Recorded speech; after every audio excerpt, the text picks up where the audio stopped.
Shalom saudara-saudari yang dikasihi Tuhan. Kita sudah menyelesaikan kejadian 7.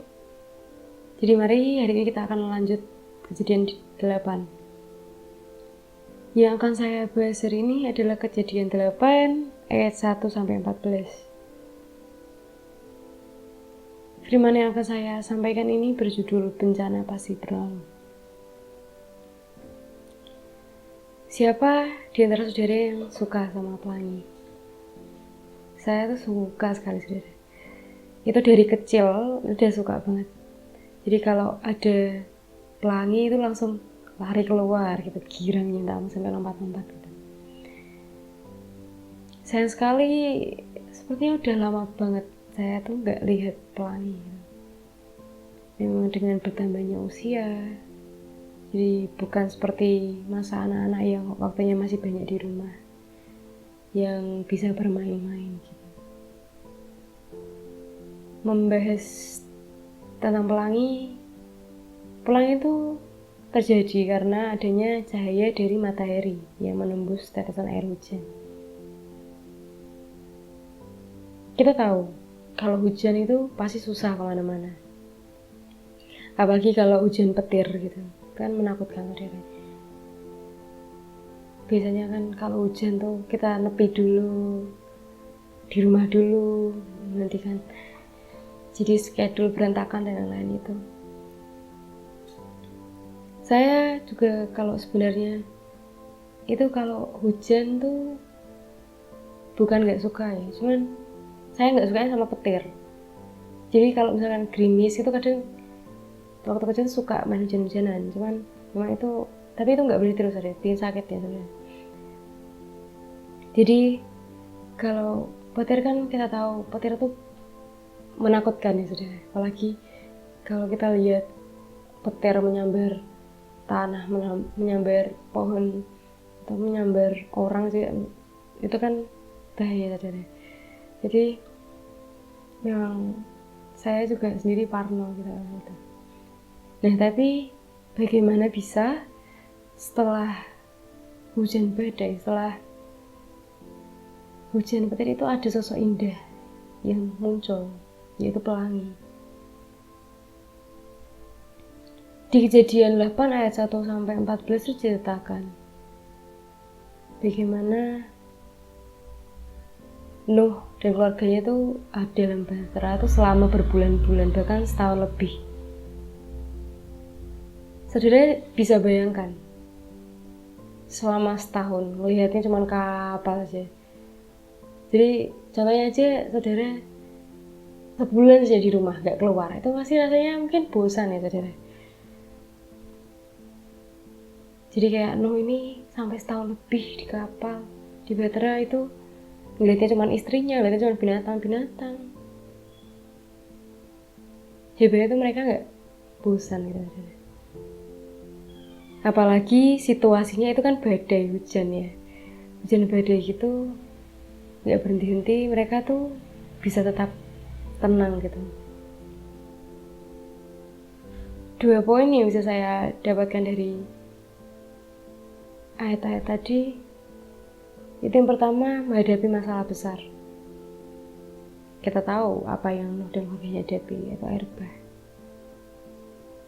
Dan masalahnya bukan kecil lagi, ini udah benar-benar besar banget.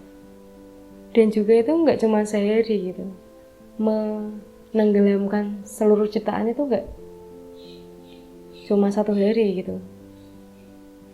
Dengan sabar Nuh dan keluarganya itu menunggu, udah melepas burung juga, tapi akhirnya burung itu kembali. Jadi bagaimana kalau itu tuh terjadi ke kita gitu? Apa kita tuh bisa bersikap seperti Nuh? Setahun kita aja mungkin seminggu cuma makan tempe, mungkin udah bosen gitu. Tapi dengan Nuh ini gimana saudara? Hebat loh dia bisa seperti ini. Mungkin masalah kita tuh masih besar masalah Nuh yang pada saat itu dihadapi gitu. Jadi hadapilah masalah-masalah Anda, jangan lari dari masalah Anda, mengambil jalan pintas atau apa. Percaya aja, Tuhan itu ada kok rencananya yang indah. Seperti Nuh juga kan, dia percaya Tuhan itu pasti akan menyurutkan air bah juga. Yang kedua adalah berdamai dengan keadaan. Setahun lebih di kapal, setahun lebih di Batra, itu bisa aja loh saudara. Bisa aja akhirnya anak dari Nuh misal, akhirnya bosen di Batra terus tiba-tiba loncat ke air gitu. Karena saking mungkin karena terlalu lama dia menanti untuk keluar dari Batra itu, tapi nggak keluar-keluar, akhirnya stres, jadi mengambil tindakan yang harusnya tidak dia ambil gitu. Tapi Nuh dan keluarganya ini berdamai dengan keadaan itu. Nggak diceritakan kan dia lelah hidup gitu, nggak diceritakan gitu, mereka bosan, mereka berteriak Tuhan kapan ini selesai, itu tidak gitu. Karena mereka udah berdamai dengan keadaan, berdamai dengan situasi hujan badai yang pada saat itu terjadi gitu.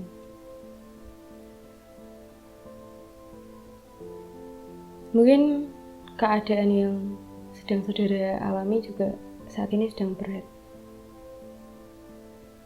Saudara benar-benar frustasi, stres, ataupun bahkan saudara ingin bunuh diri. Tapi kalau saya boleh katakan saudara, Tuhan itu ada kok saudara buat Anda gitu. Jadi dengan kita berdamai dengan keadaan kita, masalah-masalah kita itu, Tuhan tuh ngelihat, wah kuat ya anakku ini, sabar ya anakku ini menghadapi masalah-masalah yang dihadapi.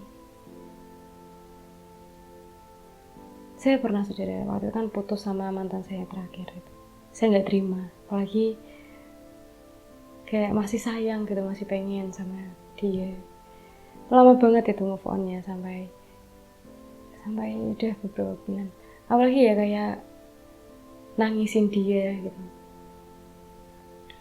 Dan juga kayak nyariin keberadaan dia terus di mana gitu, dipantau sosmed gitu. Sampai akhirnya di titik capek gitu. Sadar. Ngapain tuh aku sebodoh itu nangisin dia gitu. Toh orang tuaku yang berjuang demi hidupku aja, aku gak sampai segila ini loh gitu.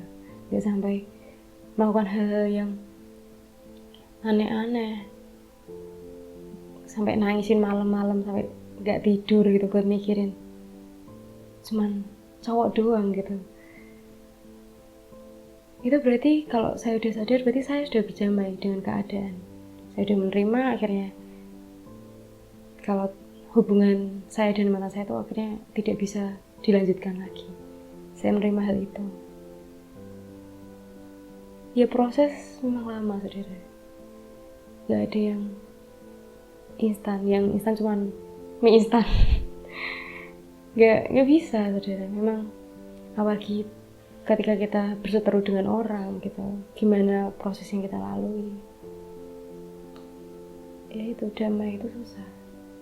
Tapi kalau kita udah berdamai dengan keadaan itu, hatinya rasanya aduh enak banget. Dan ini juga dikatakan di ayat terakhir, Kejadian 8 ayat 14, dalam bulan kedua pada hari yang ke-27 bulan itu bumi telah kering. Akhirnya setelah Nuh dan keluarganya berada setahun lebih di Batra itu, akhirnya tuh air juga surut, air bah itu surut juga saudara. Jadi mungkin saudara yang masih punya kepahitan sama seseorang, masih